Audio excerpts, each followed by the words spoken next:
Welcome to the Stick 49er podcast. I'm Lucas McLaughlin here with Lucas Ortiz. And rough times for the Niners. I don't believe it's time to hit the panic button, but they just lost to the Chiefs 28-18 at home.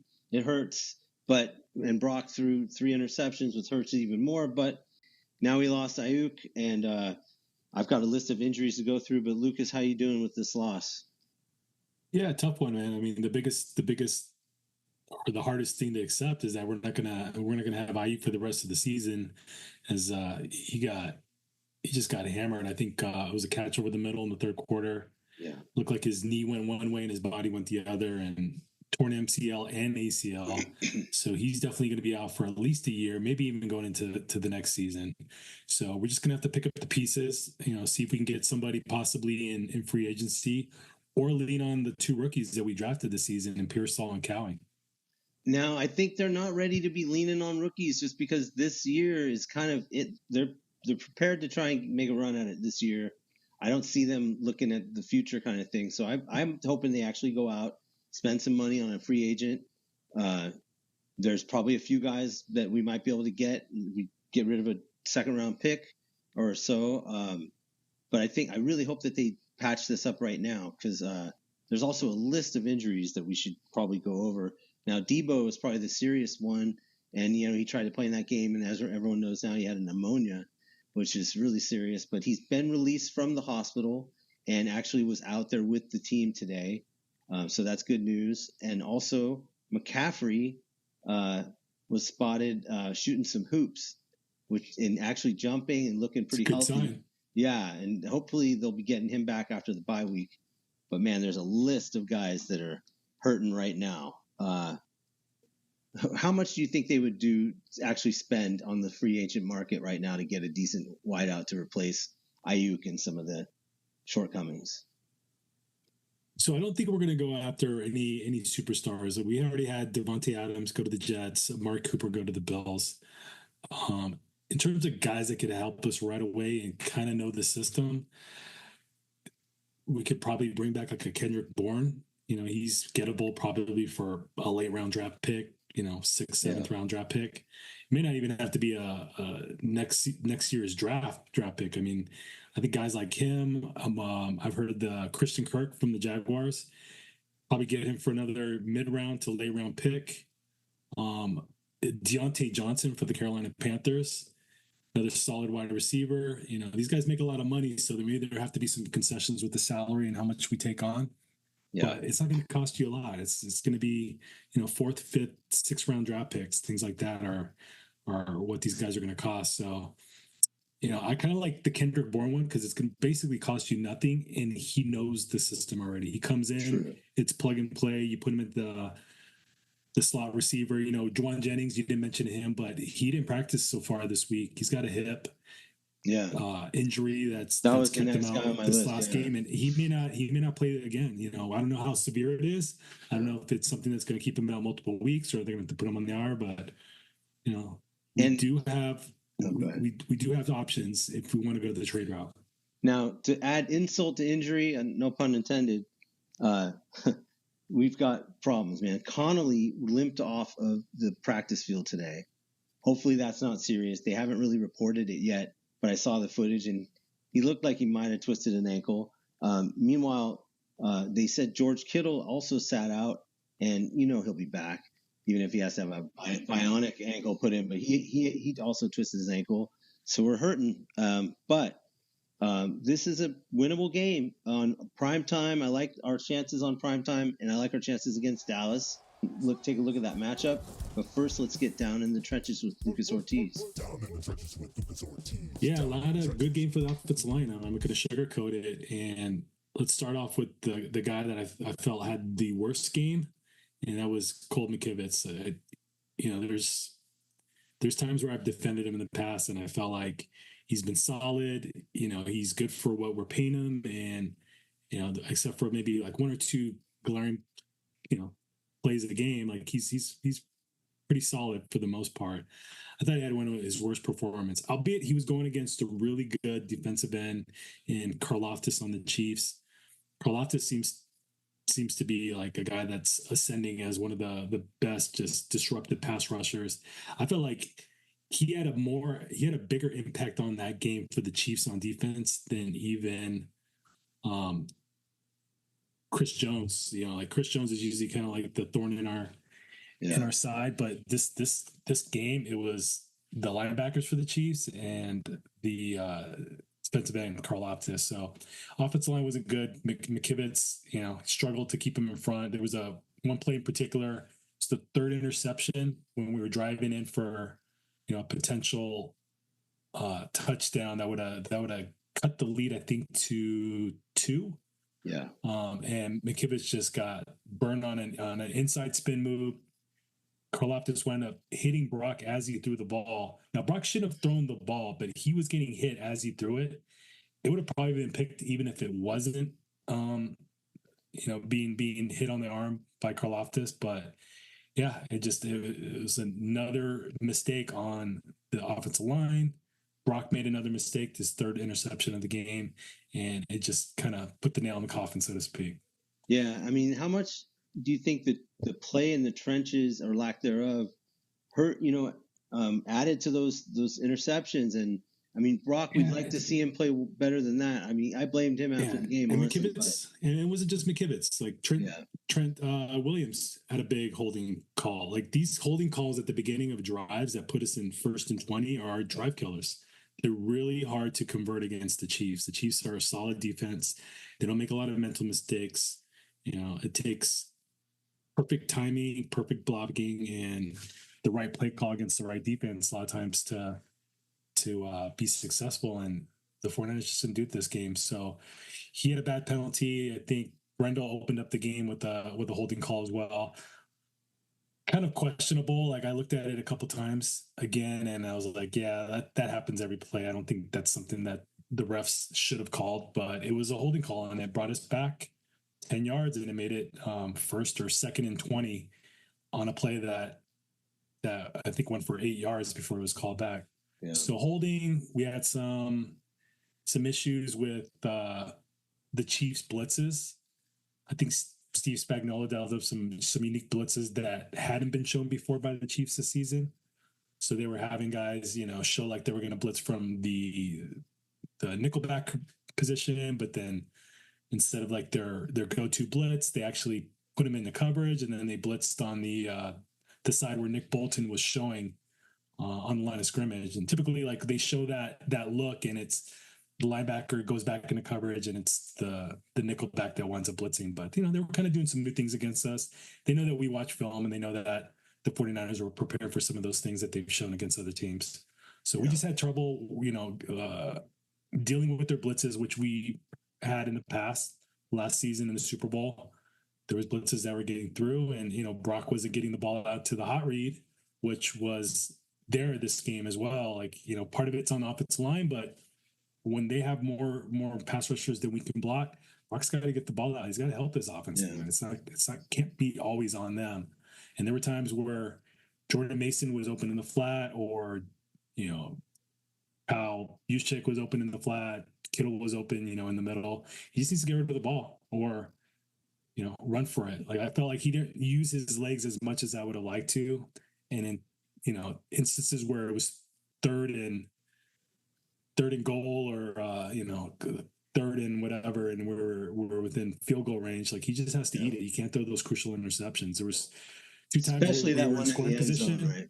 The one in the end zone, but then even the one to Ronnie Bell, where it looked like Ronnie Bell at first glance ran the wrong route, but he actually in the press conference admitted that Ronnie Bell did the right thing. He threw it to an area that he thought Ronnie was going to be, based on prior looks at the wide receivers were doing against the Chiefs defense. So No, just one of those things, bad game, put it behind.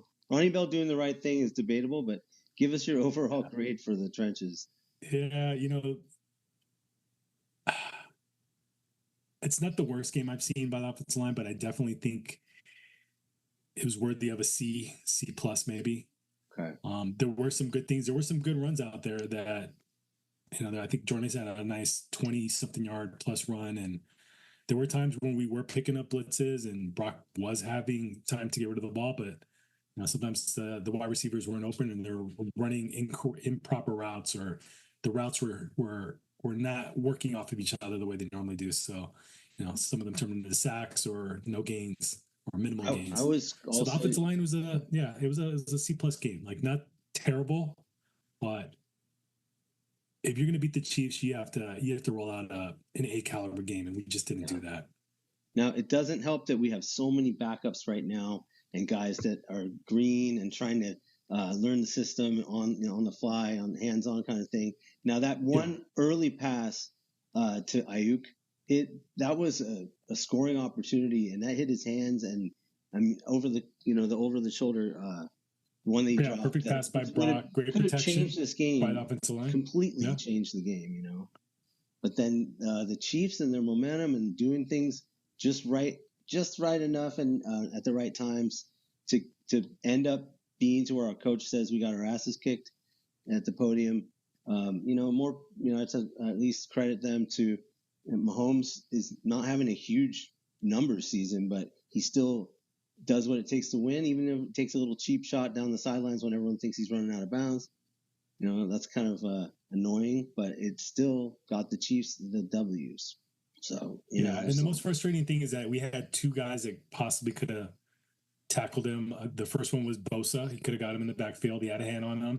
Escaped Bosa. Then Fred Warner had his opportunity, whiffed, and he goes down the sideline. It looks like D. Winters did have the angle to push him out. Kind of looked like he got pushed in the back. Maybe he could have been, called the block in the back call, but it was subtle enough that it just nudged him out of the way, Patrick. And he scampered for another almost 30 yards after that. So that was the big play.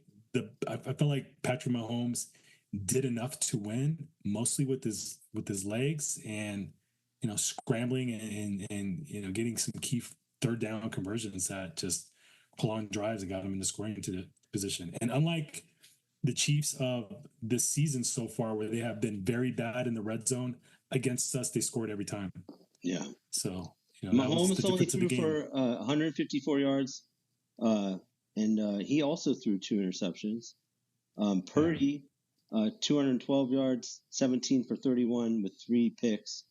And this is the most disappointing part of it is this is a winnable game for the Niners, especially at home. If a few of these guys were not hurt, I mean, you hate to make excuses, but the way that this particular Chiefs game went, I think a couple of different plays, we get a couple of scores, and instead of interceptions, it completely changed this game, and we'd have another win, but we don't. And now we're looking at right now a losing season, which I think they'll turn around. And just listening to Fred Warner and his talks at the press today, basically saying that he's not worried and that he's ready to make it happen. And they definitely need to work on the tackling out there, like you said. That was a huge. Yeah, I mean, the only guy that I thought had a really good game, well, 2 guys. I'll say Lenore, because they didn't really he looks good. Go his way that much. And when they did, he had a nice interception, had some nice tackles in the run defense. And Malik Mustafa, 12 tackles. Yeah, he was all over. When he hits violent. I feel like he's a mini Dre Greenlaw, and he's the only guy that actually gave a fuck that game. Yeah. Like, I don't know did you hear the Jerry Rice interview on the radio this week? I didn't. I'll check it out. So he went on the radio and he said he was on the field. He goes to every game, walks around, looks at the players, sees the intensity on the field, or in his estimation, there was just a lack of intensity before the game. He didn't see fire in their eyes. He didn't feel like they were amped up for this game and really just wanted to smash the Chiefs and were looking for revenge. Like, it's not like the Eagles game last year where they put it on their calendars as a must-win revenge game, and they really took it personal. They didn't take this game personal. They were too friendly with these guys. Like, we don't need to be friends with Travis Kelce and Patrick Mahomes. We don't need to, talk about where our girlfriends are going to go hang out afterwards. Just win. It needs to be a little, there needs to be a little, friction between these guys. And, you can be friends in the off season and after your careers are over, see Magic Johnson and Isaiah Thomas, but when they're on the field or the court, in that case, you gotta dislike your opponent. You gotta just conjure up as much hate for them as possible. Yeah. That's your edge. That's how you win games like this. Some of these guys need to go watch old games with Ronnie Lott and see what he did before the game. Do you think Jerry Rice was high-fiving Michael Irvin after the game and talking about how great a person he is? No, they don't like each other.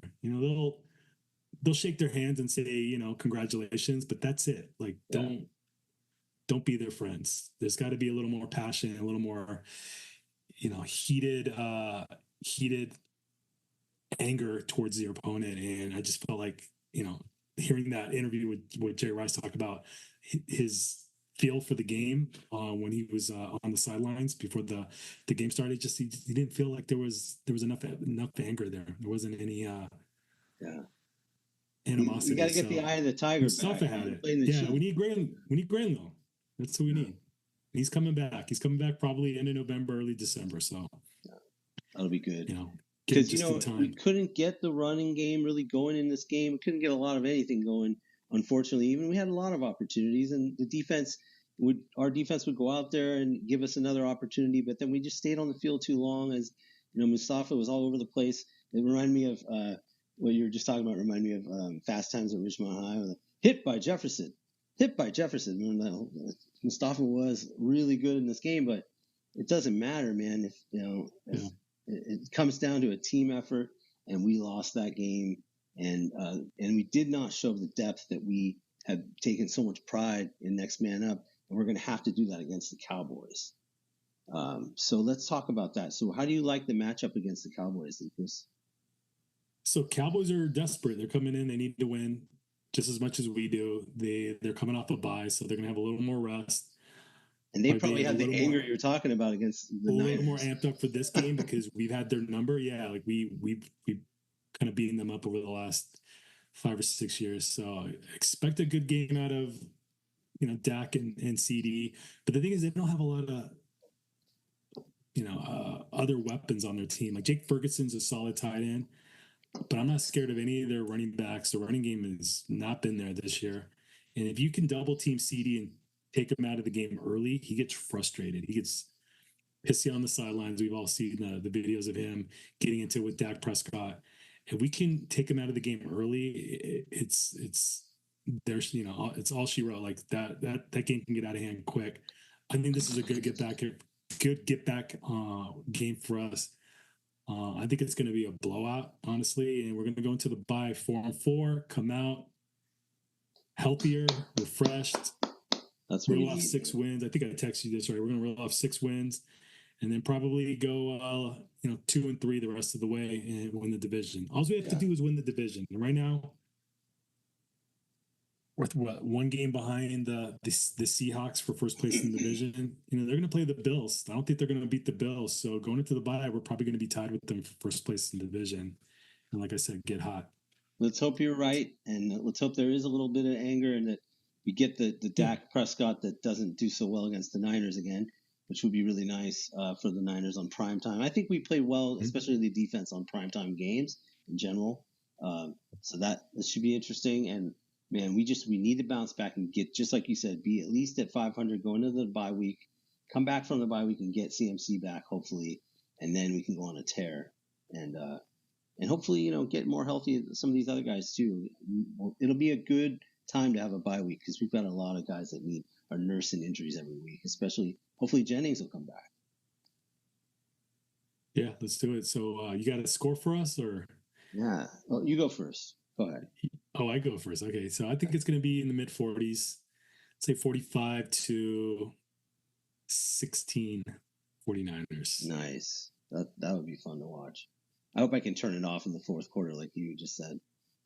Oh, I never turn it off. I'm kidding. I don't turn it off either. I want to see every garbage point, every garbage play.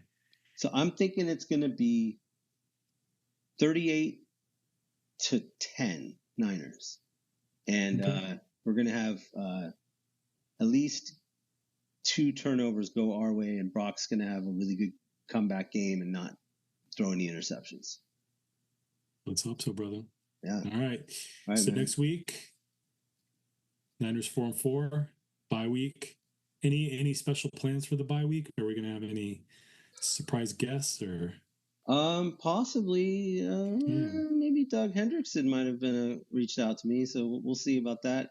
NFL agent who was on last year for our first show last year when we were still with the other guy, Mike Arango. Who cares about him? No, I'm kidding. Yeah, maybe he'll give us some insight on some possible trades that the Niners are seeking. And if we don't have Doug, we might have Mike Arango. Mike Arango too. Yeah, come back. I mean, either way, we're going to be blessed with for sure special guest star. All right, man. Go Niners. Go Niners. Let's do this. We can bounce back. Just have to believe, and we are the faithful. So this is the Stick 49ers podcast. I'm Lucas McLaughlin and Lucas Ortiz. On behalf of Lucas Ortiz and I, have a great night and stay tuned. We'll bring you all any updates that come our way, and go Niners. Let's do this. Later, y'all. Later.